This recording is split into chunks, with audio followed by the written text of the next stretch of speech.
அஸ்ட்ரோசைன் channel வாயிலாக உலகெங்கும் வாழ்ந்து கொண்டிருக்கும் சகோதர சகோதரிகளுக்கு அன்பார்ந்த வணக்கங்கள் மற்றும் வாழ்த்துக்கள்.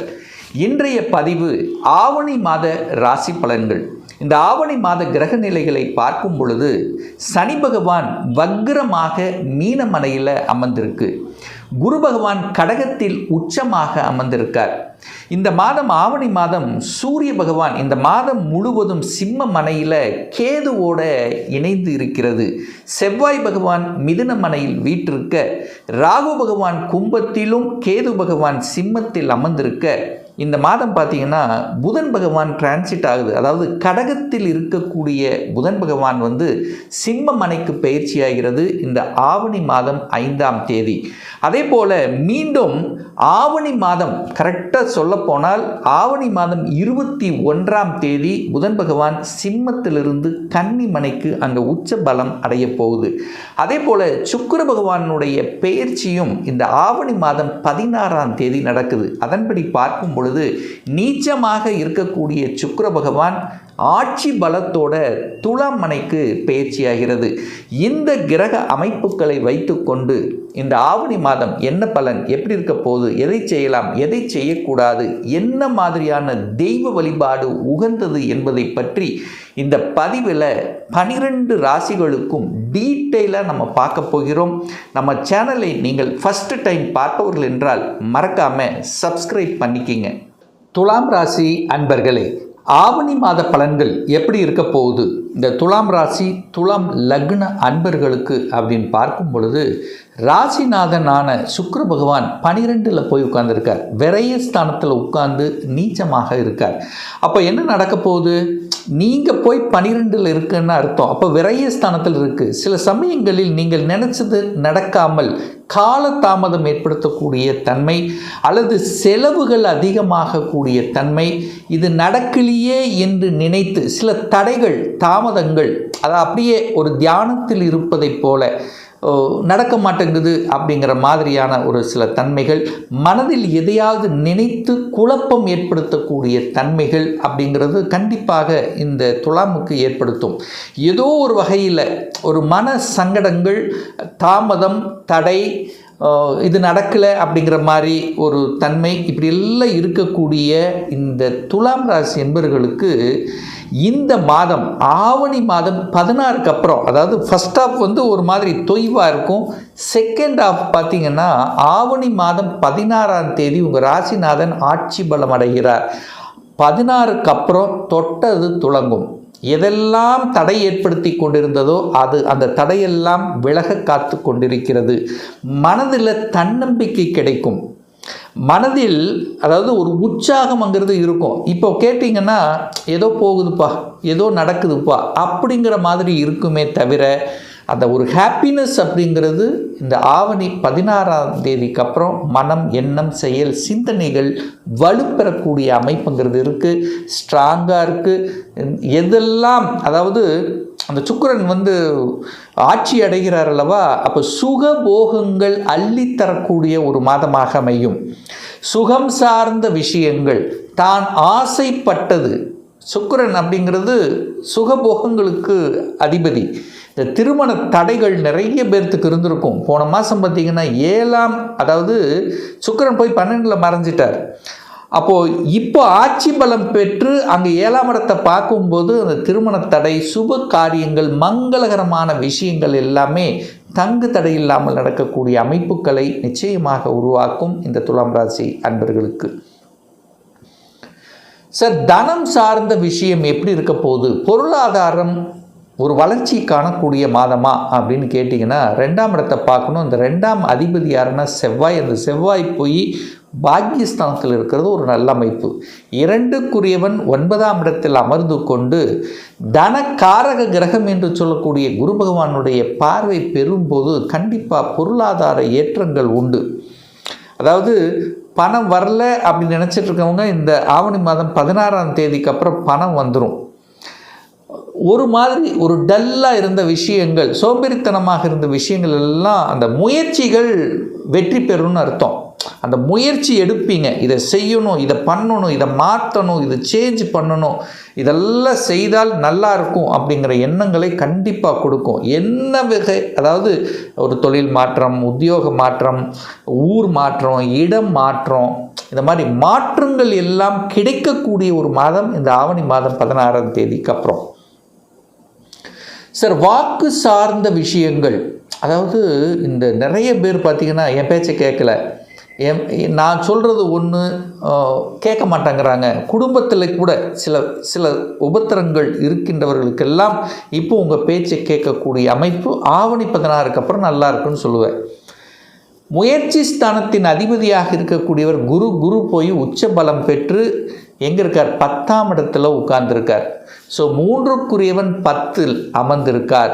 அப்போது தொழில் சார்ந்த விஷயங்கள், வேலை சார்ந்த விஷயங்கள், ஒப்பந்தம் சார்ந்த விஷயங்கள், நீங்கள் எடுக்கக்கூடிய முயற்சிகள் அத்தனையும் பலிதமாகும் இந்த ஆவணி மாதம் 16ஆம் தேதிக்கு அப்புறம். சில மாற்றங்களை செய்வீர்கள். ஏன்னா முயற்சி ஸ்தானத்தின் அதிபதி 10ல் உட்கார்ந்துருக்கார். சில சேஞ்சஸ், அதாவது ஒரு தொழில் இருக்கீங்கன்னா ஒரு மாற்றத்தை செய்வீங்க.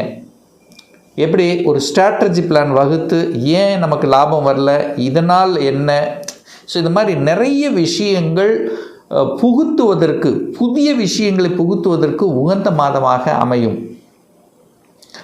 சார், வீடு வண்டி வாகனங்கள் வாங்குவதற்கு ஏற்றமா அப்படின்னு கேட்டிங்கன்னா 4ஆம் இடத்தை பார்க்கணும். 4ஆம் அதிபதி சனி பகவான் 6ஆம் இடத்தில் உட்கார்ந்துருக்கார். குருவின் பார்வை பெற்றிருக்கிறதும் பாக்யாதிபதி பார்வை பெற்றிருக்கிறதும் ஒரு நல்ல அமைப்பு. சுகஸ்தானங்கள் மேம்படக்கூடிய தன்மை இருக்குது. ஸோ 4ஆம் இடம் வலிமை பெறுகிறது. ஆனால் காரகிரகமான சுக்கிரன் பார்த்திங்கன்னா அந்த வீட்டுக்கு காரகிரகமான சுக்கிரன் நீச்சமாக இருக்கார். ஸோ ஒரு வீடு வாங்கணும், வண்டி வாங்கணும், இடம் வாங்கணும், இந்த மாதிரியான அத்தனை விஷயங்களும் ஆவணி 16க்கு அப்புறம் சக்ஸஸ் இருக்கும். அதுக்கு முன்னாடி என்ன பண்ணுவீங்கன்னா, நீச்சன்னா கண்ணை மூடிக்கொண்டிருப்பது. சரி வாங்கலாமே, இந்த இடம் கிடைக்கல, இது லொக்கேஷன் சரியில்லை, இதில் ஒரு பிரச்சனை இருக்குது, நீங்களே ஸ்லோ ஆவீங்க. ஆனால் இந்த 16க்கு அப்புறம் ஃபாஸ்ட் ஆயிடுவீங்க, வாங்கிடலாங்கிற தன்னம்பிக்கை கொடுக்கும், எல்லா இடத்துலையும் டிக் டிக் ஆகும்.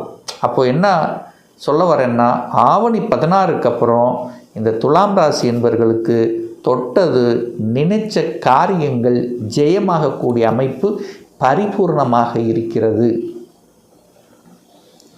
சார், கடன் சார்ந்த விஷயங்கள் எப்படி சார் இருக்குது? நீங்கள் சுக்கிரன் பாருங்கள், ராசி அதிபதியான சுக்கிரன் தனது 7ஆம் பார்வையாக 6ஆம் இடத்தை பார்க்குறாரு. நீங்கள் 6ஆம் இடத்தை பார்க்குறீங்க.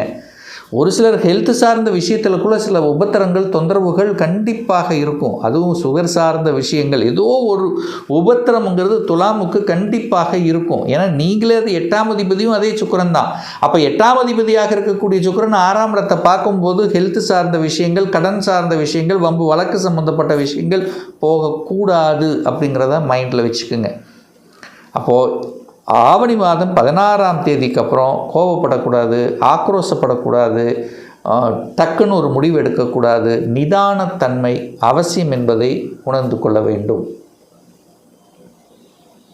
சார், வேலை மாறலாமா? எல்லாம் ஆவணி 16க்கு அப்புறம் எடுக்கக்கூடிய முயற்சிகள் சக்ஸஸ். அப்போ வேலை மாற்றம், ஊர் மாற்றம், உத்தியோக மாற்றம், எல்லா மாற்றங்களும் செய்யலாம். குரு 10ல் இருக்கார்.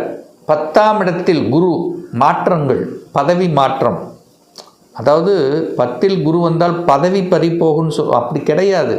ஒரு சேஞ்சஸ், ஒரு மாற்றம் அப்படிங்கிறது கண்டிப்பாக உண்டு. ஏன்னா 6ஆம் அதிபதி குரு, அந்த குரு 6ஆம் இடத்தையே பார்க்குறார்.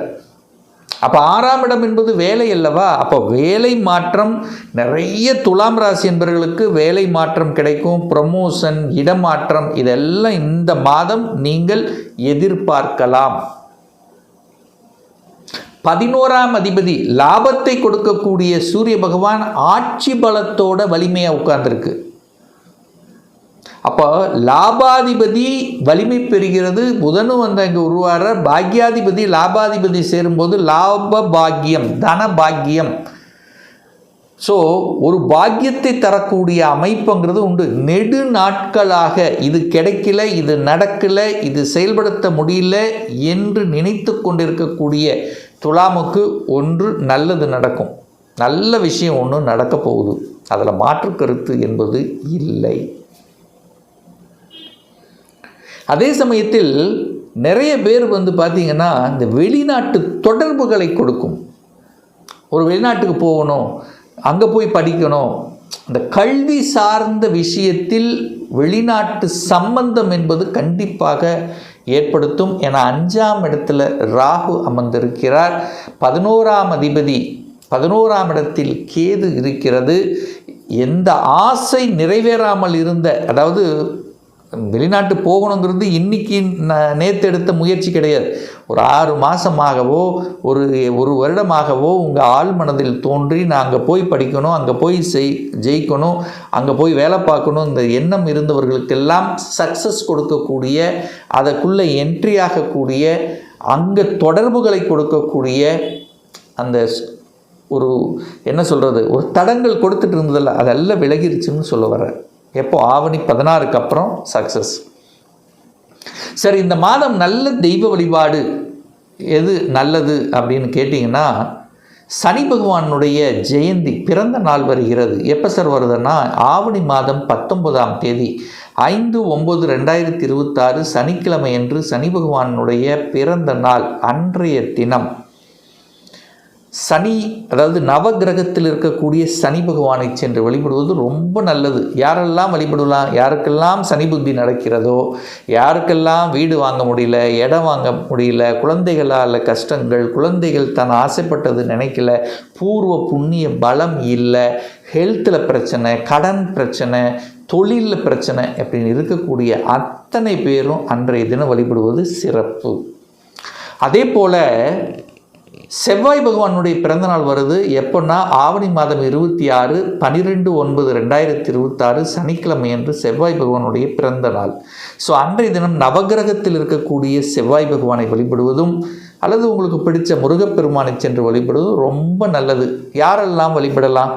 திருமண தடை, திருமணத்தில் பிரச்சனை, குடும்பத்தில் பிரச்சனை, கோபம் ஆக்ரோஷம் அதிகமாக வருது, இடத்துல பிரச்சனை, சகோதரர்கள் வழியாக பிரச்சனை. ஸோ இந்த மாதிரி இருக்கக்கூடியவர்களெல்லாம் அன்றைய தினம் வழிபடும்போது நிச்சயமாக உங்களுக்கு நல்லதை ஏற்படுத்தி கொடுக்குங்கிறதுல எந்தவித மாற்று கருத்தும் கிடையாது. இன்னும் ஒரு துல்லிய பலன் உங்களை பற்றி தெரிஞ்சுக்கணும். 2026 எப்படி இருக்க போகுது? என்னுடைய விதியில் சொந்த தொழிலா அல்லது வேலையா? சொந்த தொழில் செய்வதற்கான கொடுப்பினை இருக்கா? அப்படி இருக்கக்கூடிய பட்சத்தில் எப்போ நம்ம சொந்த தொழிலை ஆரம்பிக்கலாம்? திருமணம் தடைப்பட்டு கொண்டே இருக்கிறது. எப்போ தான் சார் திருமணம் நடக்கும்? எப்போ குழந்தை பாக்கியம் கிடைக்கும்? எந்த கோர்ஸ் எடுத்து படித்தா நம்முடைய ஃப்யூச்சர் நன்றாக இருக்கும்? எப்போ ப்ரமோஷன் கிடைக்கும்? எப்போ வீடு கட்டுவேன்? இது போன்ற கேள்விகளுக்கு துல்லியமான பதிலை நம்மால் கூற முடியும்.